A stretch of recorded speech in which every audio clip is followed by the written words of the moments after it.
warahmatullahi wabarakatuh. Kepada yang terhormat Bapak Ibu dosen penguji ujian kinerja PPG guru tertentu tahun 2025. Perkenalkan, nama saya Nurliza S. Sosio dengan NIM F4361251058 di LPTK Universitas Tanjung Pura, program studi sosiologi.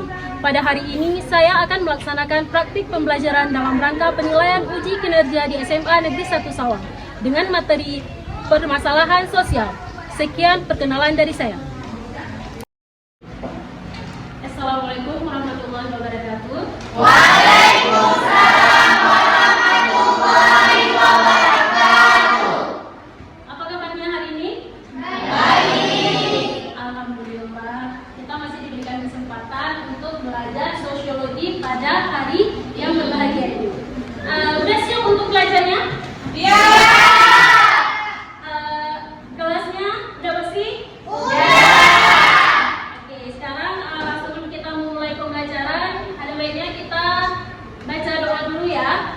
Silakan dipimpin. Mari imam baca doa saja.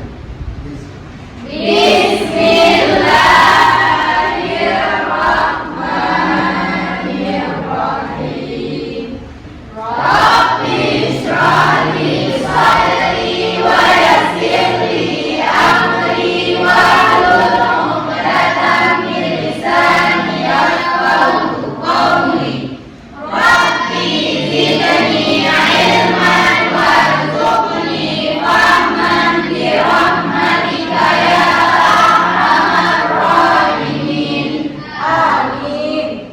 Seperti biasa, sebelum kita mulai belajar, kita akan menyanyikan lagu untuk berdiri.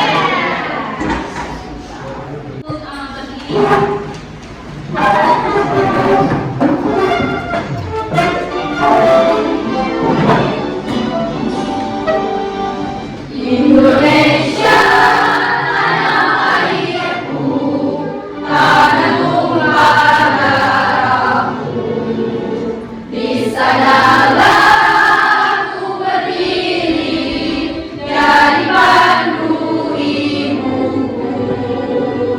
Indonesia kebangsaanku, bangsa dan tanah airku. Marilah kita bersatu, Indonesia bersatu. Hiduplah tanahku, hiduplah negeriku, bangsaku rakyatku semuanya. Bangunlah jiwanya, bangunlah badannya untuk Indonesia Raya. Indonesia Raya, merdeka, merdeka, tanahku, negeriku yang ku cinta. Indonesia Raya, merdeka, merdeka, hiduplah Indonesia Raya. Indonesia Raya, merdeka, merdeka, tanahku, negeriku yang ku cinta. Indonesia Raya, merdeka, merdeka, hiduplah Indonesia Raya. Oke, terima kasih.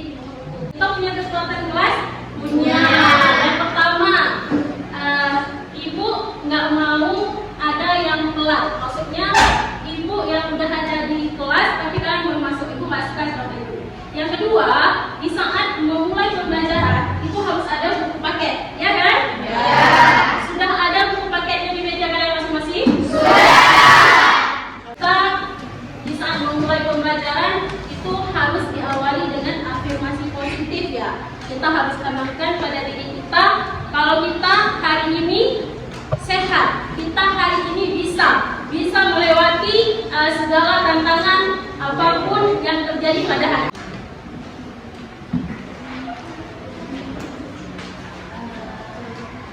Aswadesi, Astasia, Cudmaina, Dennis, dan Viola, Diva Uhaira, Bila, Dila Rifani, konflik sosial, Elvi Fitria, kelompok sosial. Rosalia. Sebelum kita lanjut materi, Ibu ingin mengulang sedikit. Ada yang masih ingat materi sebelumnya? Yang oke, silakan Ibu. Dalam kelompok sosial ada dua hasrat manusia. Yang pertama, ingin menjadi satu dengan masyarakat di sekitarnya. Yang kedua, menjadi satu dengan lingkungan sekitarnya. Ada yang lain? Oke, silakan suatu. Kelompok sosial adalah kumpulan individu yang memiliki hubungan dan saling berinteraksi, sehingga mengakibatkan tumbuhnya rasa kebersamaan dan rasa memiliki. Terima kasih ya. Sebelum kita mulai pembelajaran, Ibu akan memberikan sebuah video ya. Mungkin dengan video ini akan Ibu lakukan menanyakan pertanyaan kepada kalian sesuai dengan video yang Ibu tampilkan ya.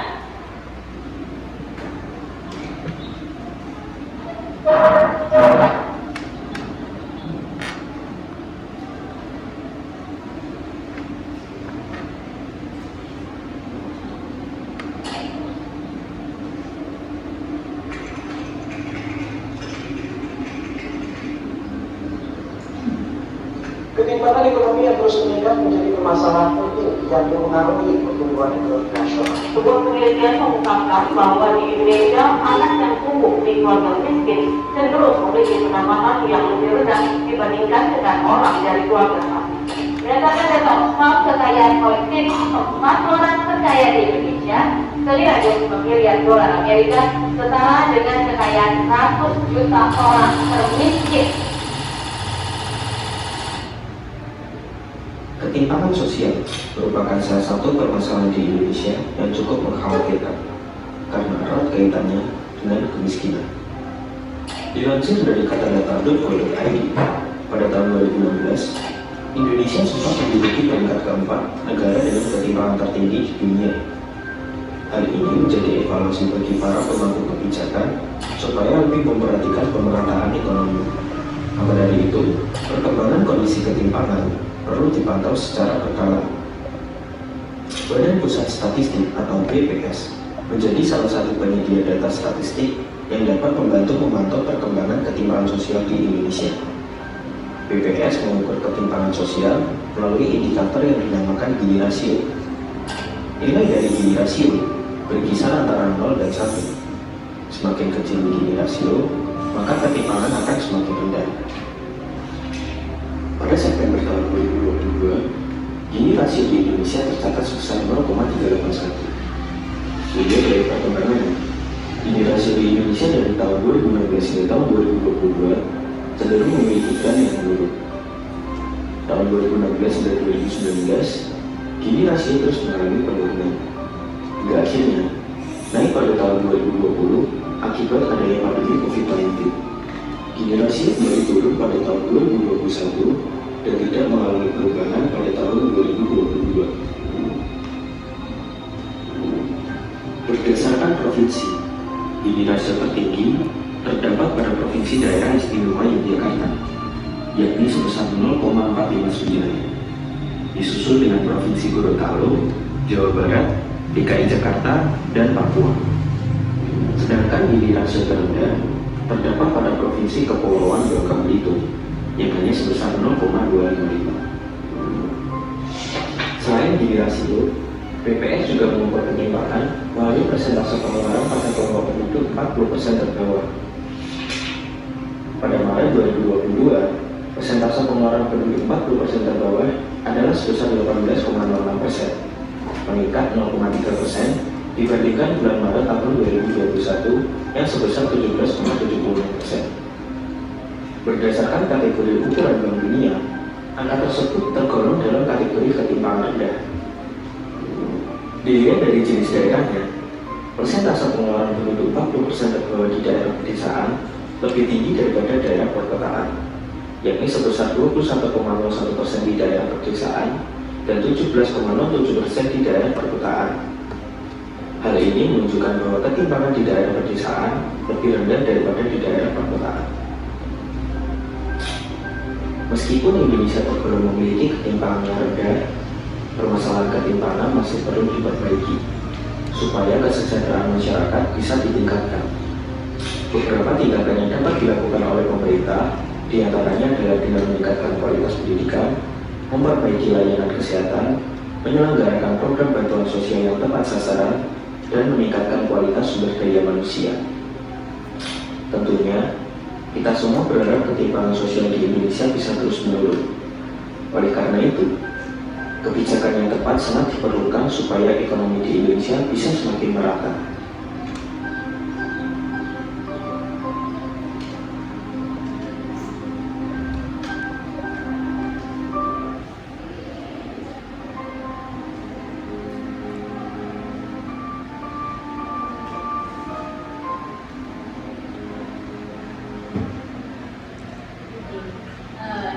Ini ada video satu lagi ya.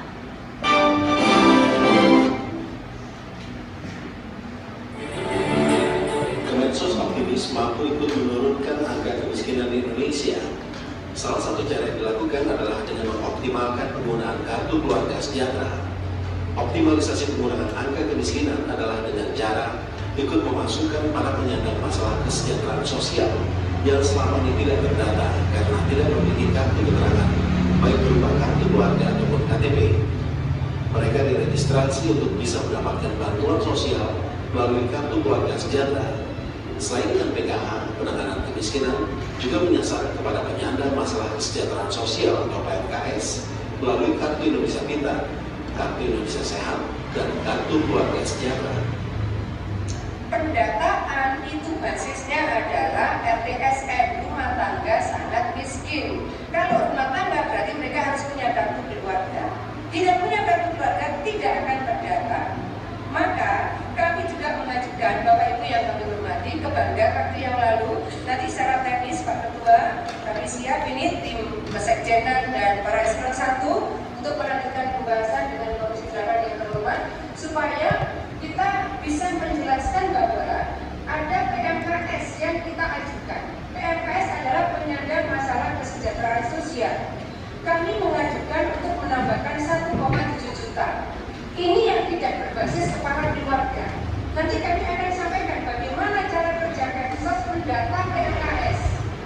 Karena ini bukan didata oleh BPS, ini didata oleh Kemsos karena mereka adalah penyandang masalah kesejahteraan sosial. Mana KTP-nya? PMKS sebagian besar tidak punya KTP, apalagi kartu keluarga. Tapi kan mestinya negara hadir menyapa mereka penyandang masalah kesejahteraan sosial. Salah satu implementasi penanggulangan kemiskinan melalui program Keluarga Harapan. Tahun ini program tersebut ditingkatkan jumlah sasarannya dan diintegrasikan dengan program Kartu Sakti. Dari RPJM dalam 5 tahun ke depan, target turunnya angka kemiskinan sebesar 4% dan Kemensos memiliki peran menurunkan angka kemiskinan sebesar 1% dengan asumsi tunjangan alokasi anggaran tidak berubah. Kementerian Sosial itu tugas utamanya adalah menurunkan angka kemiskinan dari target pemerintah yang sekarang 10,96% menjadi 7-8%. Saya ambillah turun menjadi 7%, ya bukan 7-8%. Berarti kita punya tugas menurunkan 4%. Jadi angka kemiskinan nasional selama 5 tahun. Saya menghitung dari program PKH, program Keluarga Harapan, kemudian program Keluarga Sejahtera. Jadi kita melihat bahwa Kementerian Sosial insya Allah setahun itu bisa kontribusi 0,2% menurunkan kemiskinan. Sehingga dalam waktu 5 tahun, sesuai dengan hitungan kami, minimal Kementerian Sosial bisa kontribusi menurunkan 1% dari 4% yang ditargetkan pemerintah. Program Kartu Indonesia Pintar, Kartu Indonesia Sehat, dan Kartu Keluarga Sejahtera tidak hanya menguatkan kesejahteraan sosial, tapi menjadi benteng ketahanan sosial masyarakat, sehingga iklim saling percaya, komunikasi santun, dan keeratan sosial akan hadir di tengah masyarakat.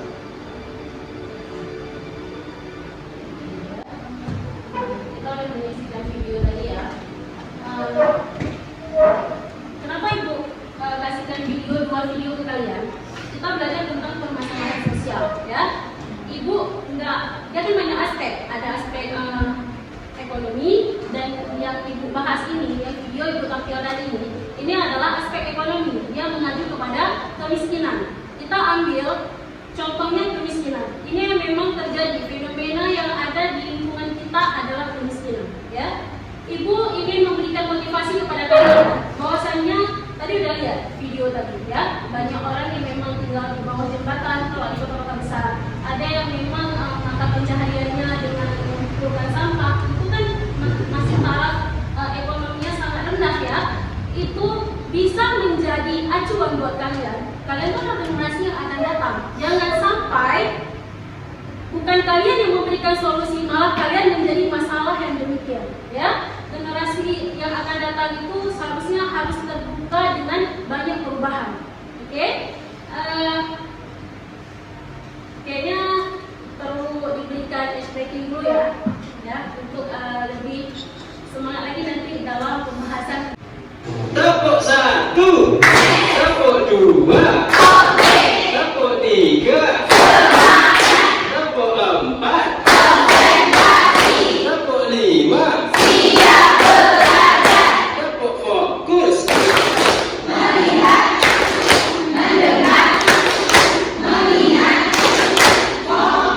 tepuk konsentrasi.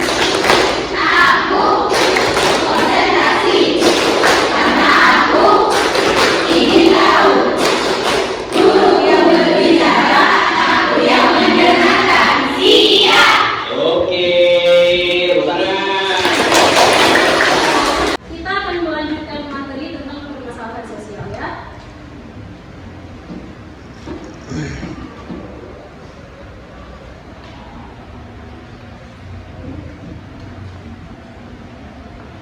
Oke, tujuan pembelajaran permasalahan sosial adalah agar peserta didik mampu mendeskripsikan konsep permasalahan sosial ataupun kemiskinan disertai kata kunci yang relevan. Yang kedua, peserta didik mampu mencari informasi tentang konsep permasalahan sosial atau kemiskinan dari berbagai sumber yang kredibel, ya. Tadi kita sudah menyaksikan video pembelajaran ataupun video tentang kemiskinan. Sekarang kita masuk ke dalam materi permasalahan sosial. Permasalahan sosial, ya, terdiri dari dua kata, yaitu masalah dan sosial. Jika bercerita tentang sosial, itu pasti objeknya masyarakat, ya kan? Ya. Karena sosiologi itu berbicara tentang masyarakat.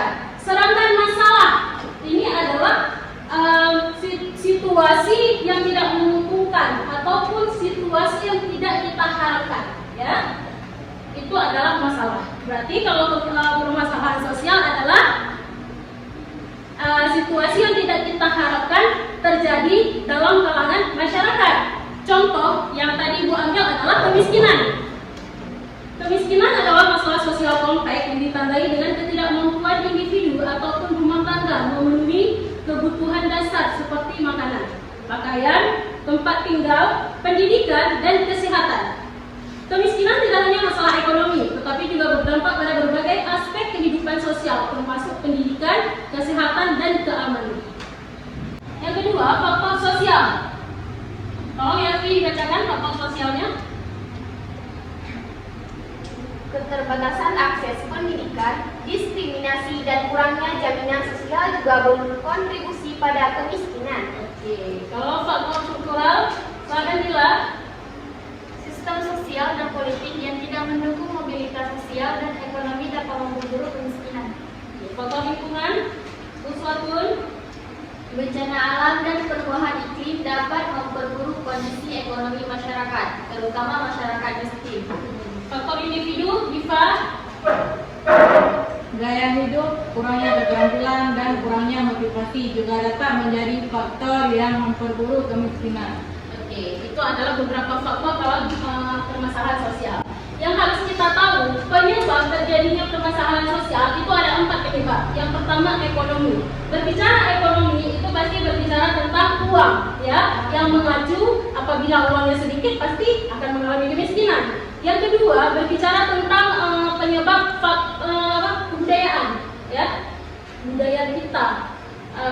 Apalagi kalau misalkan perceraian, ya, terjadinya perceraian itu menjadi salah satu budaya. Ada suatu tempat yang memang perceraian itu dibolehkan, ya, boleh kalau dalam agama kita apabila seseorang itu mengalami trauma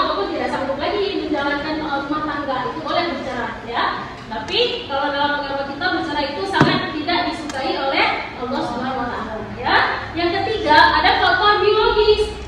Faktor biologis itu bercerita tentang kesehatan kita. Kalau dulu itu orang yang kena penyakit kusta, ya, penyakit kusta itu biasanya diasingkan, ya, ke yang seperti kita rasakan kemarin ada kan COVID. Memang kita tidak diasingkan, tapi itu merupakan salah satu penyakit wabah yang virusnya itu menyebar, ya.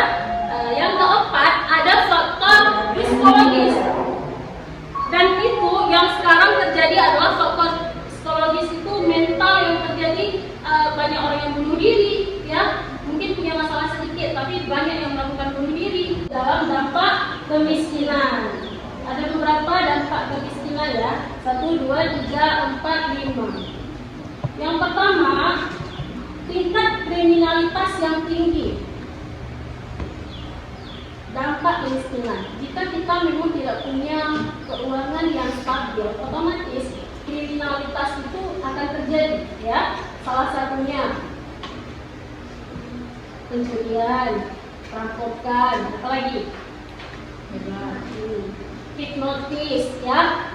Yang kedua, terbatasnya akses pendidikan. Kalau kita dibaca sebentar, biar kawan kita juga paham. Anak-anak dari keluarga miskin seringkali kesulitan untuk mendapatkan pendidikan yang layak, yang pada gilirannya menghambat mobilitas sosial mereka. Ya, ini seperti Ibu jelaskan tadi, akses pendidikan kita itu tidak memadai kalau kita memang punya keuangan yang miskin, ya, yang tidak stabil. Selanjutnya buruknya pelayanan kesehatan, ya. Intan tolong dibaca sebentar.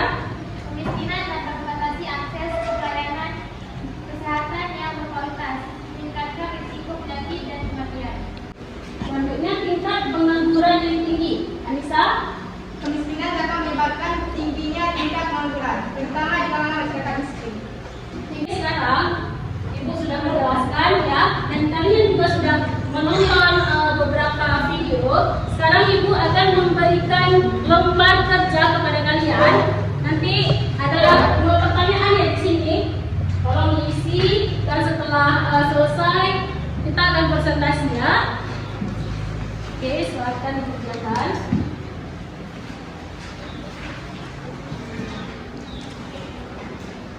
Tulis jawabannya di bawah kertas yang Ibu bagikan tadi.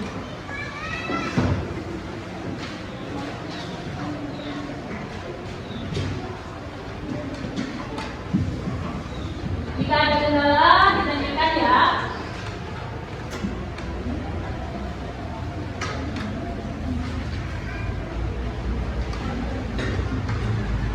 Jawabannya sudah ada.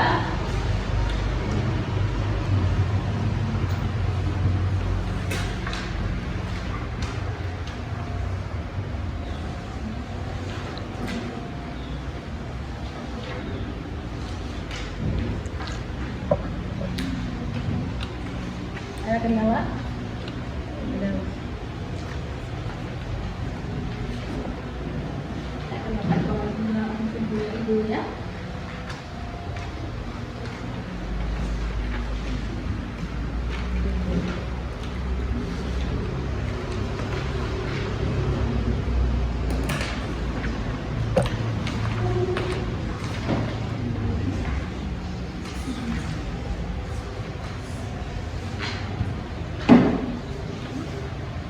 Ibu kasih waktunya 5 menit, ya, untuk pengerjaan kata kimia, ya. Langsung kita langsung presentasi. Ini silakan dikerjakan.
Assalamualaikum warahmatullahi wabarakatuh.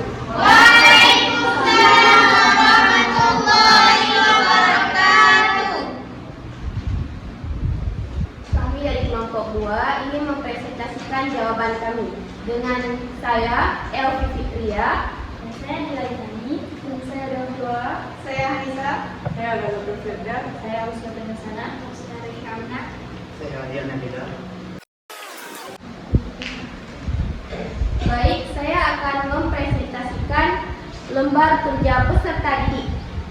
Jadi soal yang pertama adalah bagaimana kondisi lingkungan masyarakat yang ada pada video. Jawabannya, kondisi masyarakat miskin seringkali tidak ideal dan dapat memperburuk keadaan mereka. Berikut beberapa aspek yang umumnya dihadapi. Lingkungan fisik masyarakat, akses pendidikan, mata pencaharian, kesehatan, diskriminasi dan ketergantungan, kerentanan terhadap bencana.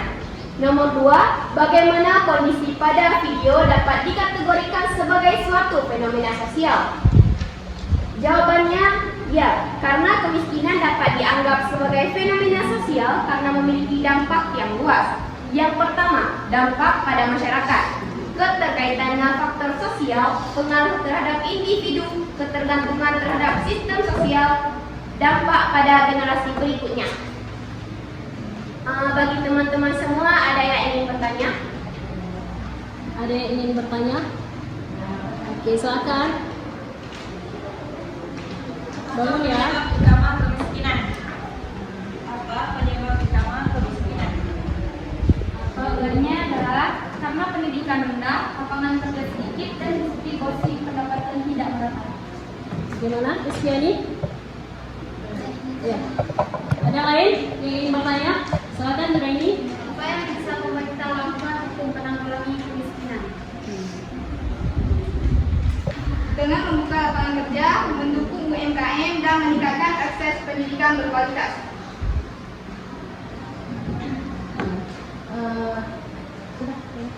Sekian dari kelompok kami. Saya akhiri. Assalamualaikum warahmatullahi wabarakatuh. Waalaikumsalam warahmatullahi wabarakatuh.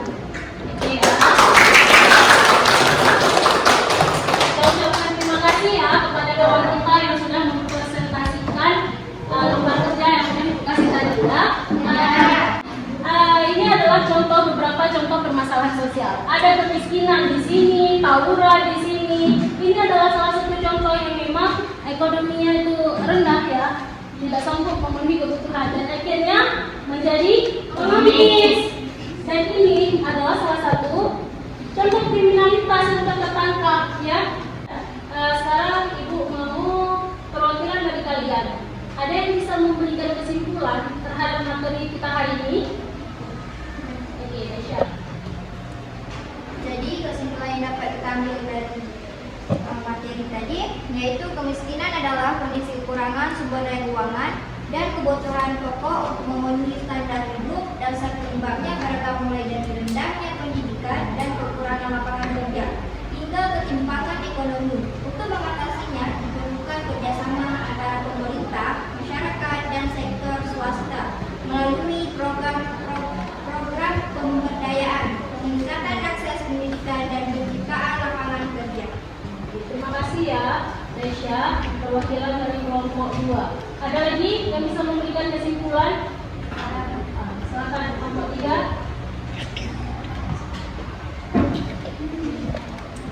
Kemiskinan membawa dampak negatif bagi masyarakat, terutama bagi remaja, anak-anak, dan para orang tua. Karena mereka tidak sanggup untuk memenuhi kebutuhan dasar, pelayanan kesehatan, dan pelayanan kesehatan yang terbaik. Dapat disimpulkan bahwa kita harus bisa menanggulangi kemiskinan dengan berpikir kritis, menciptakan lapangan kerja, melakukan berbagai usaha untuk membangun kehidupan dan suasana yang layak untuk didapatkan masyarakat.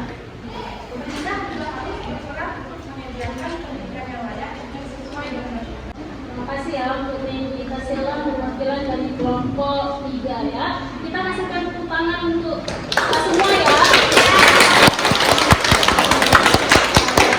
Oke, kalian sudah memberikan kesimpulan. Sekarang giliran Ibu ya. Kesimpulan kesimpulan yang dapat kita ambil dari materi ini adalah kita sebagai manusia harus bisa membedakan antara kebutuhan dan keinginan. Terkadang terjadinya kemiskinan itu di saat kita terlalu ingin keinginan lebih di depan, bukan kebutuhan. Contohnya ya, kebutuhan kita misalnya makanan pokok ya, sedangkan keinginan adalah beli HP baru, beli baju baru. Itu mana yang akan kalian lakukan duluan? Kebutuhan dulu, baru keinginan. Keinginan itu bisa kita beli, bisa kita punya keuangan yang lebih.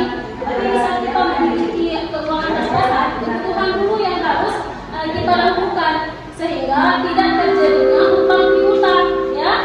Untuk mengakhiri pembelajaran kita, mari kita sama-sama untuk membaca sholawat ya. Oke, silakan dipimpin awalnya Iva, silakan pimpin sholawatnya.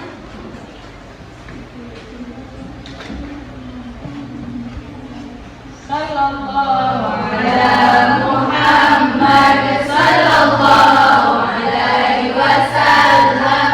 Sallallahu ala Muhammad sallallahu alaihi wasallam. Sallallahu ala Muhammad ya Rabbi salli alaihi wasallam. Hanya ini yang dapat Ibu sampaikan pada hari ini. Jika memang ada kata-kata Ibu yang salah, mohon maaf. Ibu akhiri wabillahi taufiq wal hidayah. Assalamualaikum warahmatullahi wabarakatuh.